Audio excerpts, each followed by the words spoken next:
In today's video, I'm going to be showing you how you can get your XRP address in Binance. Now, the first thing you want to do is head over to Binance, and this can be done on your phone or on your PC. From here, we want to go into the top right corner and look for this account icon, and we can simply go down to Dashboard. And from there, we'll be able to see this button over here which says Deposit. And from there, we'll be taken to this Deposit Fiat section. Now, since we're trying to get our XRP address, which is a crypto, we're going to choose to deposit crypto.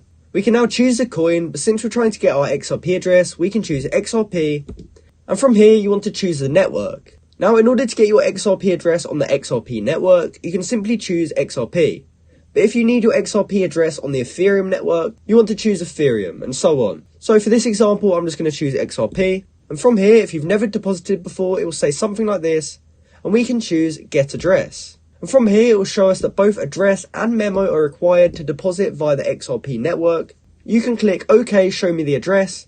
And from here, they will give you your XRP address, which you can then use to receive money into on the XRP network. But as I mentioned, if you need to change it to the Ethereum network, you can simply go up here and choose ETH, and now you will have a different address. So that's how you can get your XRP address in Binance. I hope you found this video helpful, and thanks for watching.